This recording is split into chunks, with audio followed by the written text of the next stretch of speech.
Hey 49er fans, I'm Thomas Mott. Welcome into Chat Sports, and today, let's go ahead and break down the four biggest offensive position battles heading into training camp regarding the San Francisco 49ers, as, of course, we know training camp is upon us, as rookies are reporting today, July 21st, and of course, veterans and injured players and all the rest will be there in the coming days, and really as we get into the end of July and early August. So, let's start with some of the position battles that I'm keeping an eye on as we get into training camp, starting with the running back spot. Now, this one is a little bit of...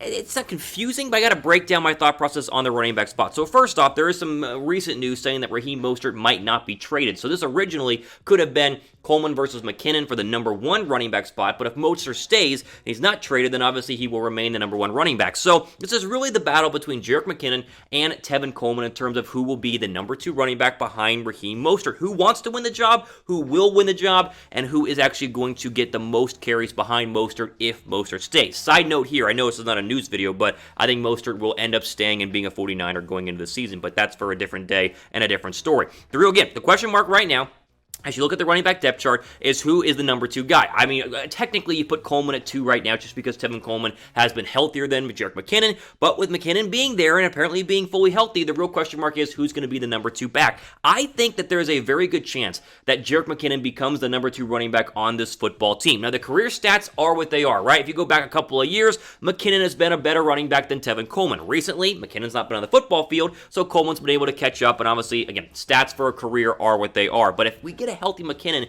going into 2020, I think he's going to go ahead and win that position battle. But, as I've said before many times, does it really matter who the number 2 running back is? Maybe, maybe not. There are a lot of great running backs on this depth chart. I think it'll be Coleman versus McKinnon. Winner will get the majority of the number 2 carries, but you're still going to see all 3 running backs, and even I think Wilson Jr. and probably some other undrafted free agents as well, like Michael Hasty, get some touches during the year at the same time. Question here on Raheem Mostert, though, based on the news that has been coming out. You think they're going to trade or keep him? Again, sounds like he wants to stay, so type T down below for trade, type K down below for keep, pin comment in the comment section down below.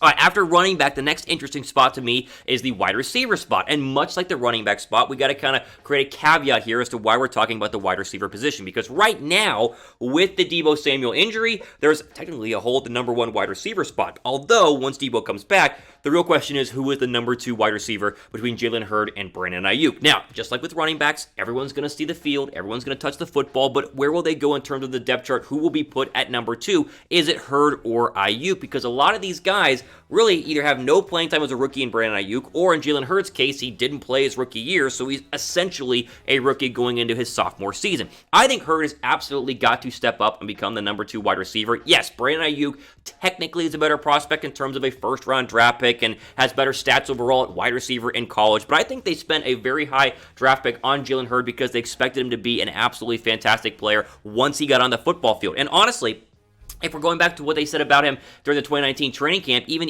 Peter King-Seed, who was there at 49ers training camp for a couple of days, said Jalen Hurd was not only the best receiver on the field, he was the best player on the field up until his injury. So if I'm going to bank on and guess who's going to win this battle between Aiyuk and Jalen Hurd, I would say Jalen Hurd, but at the same time, Brandon Aiyuk did some great things in 2019 and could easily come onto the football field and provide an instant impact. And a little hint for later on in the video, Brandon Aiyuk is going to make it into another position battle, which we'll talk about here in just a little bit. But the wide receiver spot, obviously behind Deebo Samuel, and even when Samuel's not on the field because of the injury, is going to be a very interesting camp battle to go ahead and keep an eye on, especially Brandon Aiyuk and especially Jalen Hurd. Now, with all these wide receivers, the question then becomes, will the 49ers have a 1,000-yard receiver in 2020? They did not have one in 2019, as of course Deebo Samuel had like 872 yards. Will we get a 1,000-yard receiver? Give me a thumbs up, just right down below. Thumbs up this video if you think the 49ers have a 1,000-yard receiver on their roster. And a little side note here, I would hit the thumbs up button because I do think one of the 49er wide receivers will get to 1,000 yards, probably Deebo Samuel, but it could be any one of them. Drop me a like on this video.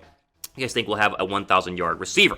Before we keep going, as we keep being told, wearing a face mask is the fastest way to not only hopefully dissipate the pandemic, but also get sports and sports to stay. Now, the good news this week is that it looks like the NBA, the NHL, and obviously the National Football League are all going to be returning on time, and that only continues and they stay on time if people wear face masks. Great deal right now happening at chatsports.com/49mask. As you guys have seen for many, many weeks, these face masks are selling like hotcakes. They have new updates in terms of the Jimmy Garoppolo face face mask and the George Kittle face mask. But you can also get a multi-pack in terms of a 2-pack, a 3-pack, a 4-pack. They got a bunch of great overall options there for you to wear the mask and, follow the guidelines and stay safe, but also look cool while you do it, look stylish, and rep the 49ers at the same time. Got a lot of great feedback on the 49er mask. We'll throw them up there again. Again, chatsports.com/49mask is the place to go ahead and pick one up.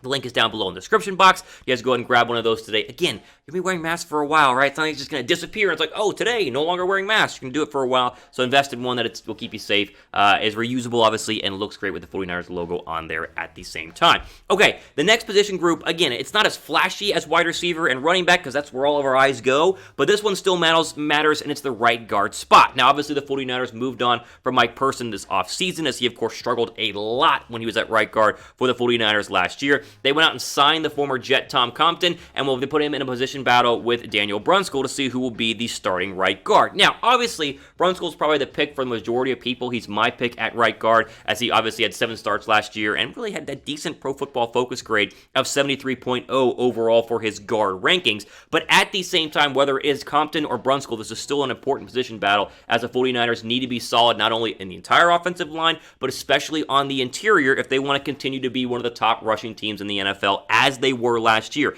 The majority of their zone runs come on the inside. If you go back and watch the film, Raheem Mostert does the majority of his damage in between the tackles. Now, they bounce it outside and they move it around. They're not a sole zone running football team in terms of in between the tackles, but again, the majority of their running comes from inside, and that starts with the guards and centers creating the holes for Mostert and Coleman and McKinnon to go ahead and run through. So we know the 49ers will be a good running team next year. I just hope that they figure out right guard, probably Brunskill, but that's what Tom Compton can do. That way, whenever they go ahead and get started with the 2020 season, the running game can continue to dominate as everyone expects it to go ahead and do. Now, we've been dominating here at Chat Sports in terms of the 49ers report. We're at 26,000 subs on the channel, which is up, just crazy numbers, even during the offseason when there are no sports. And guess what? Sports are about to come back. Training camp's coming back. We're going to have plenty of new videos and great 49er coverage here on the channel, so go ahead and subscribe. The red subscribe button below, the like button down below. Click that the way you guys are subscribed, and of course, notify whenever we drop the latest video here on the channel. Again, training camp is days away, and all these position battles will really come to light, and we're going to break them all down. News, back and forth, it's all here in the 49ers report, so go ahead and subscribe. Do it now, okay? Because you do it quickly, because more bunch of great videos are upcoming here in the future. The final offensive position battle, and again, talk about offense, this is a special teams, but I guess it technically is not a defensive special teams. It's the kick returners and return specialists. This is actually a very open competition, and the 49ers, I think, don't have an idea on who they want to start at both punt return and kick return. So like I said, a lot of options, and the main reason is because Richie James Jr., who was the punt return specialist last year and did some kick returns as well, he is currently injured and will probably miss the majority of training camp. So who's going to be the pick? If I had to pick somebody, I'd say Brandon Aiyuk because he did it back in college, but there are a lot of options here for the 49ers. There's Aiyuk. There's newly signed Travis Benjamin. Obviously, when Richie James comes back from injury, he did it last year. Dante Pettis has done it a little bit, and Trent Taylor, returning from injury as well, will be there for training camp, and he has done it in his past at the same time. Now, I again say Brandon Aiyuk. I think the 2019 punt return stats back that up in terms of what he did at college. Back in 2019 at Arizona State, 25 returns, 293 yards, 11.7 yards per return, and a touchdown. It's not super flashy, but you compare that to Richie James Jr. with the 49ers this year, or I guess in 2019, 45 returns, almost double. He had a little bit more yards, but not by a lot, but the return, yards per return, way down at 7.5 and 0 touchdowns. It really felt like Richie James Jr. did not provide any sort of special team spark to the 49ers, and that's kind of what you're hoping for, a guy who is dangerous every single time he touches the football. Now, those are rare in the NFL. Not everyone's Tyreek Hill or Deshaun Jackson back in the day, but to have somebody with a little bit more of a threat than Richie James Jr., whether it is Aiyuk or Pettis or Taylor, whoever it is, could be big in terms of adding another depth in terms of another option for the 49ers to hurt football teams, not just on offense or defense, but also on special teams as well. So the final, again, group that I'm watching here, the final position battle as we enter training camp, it is the return group in terms of the return specialists who will return punts, who will return kickoffs. That will be decided, hopefully, in the coming days and weeks. Again, this video all comes after the fact that training camp is here, guys. Like, we waited all offseason. You had the draft, and then you kind of get through the offseason. You wait, and you wait, and you wait, and now officially the National Football League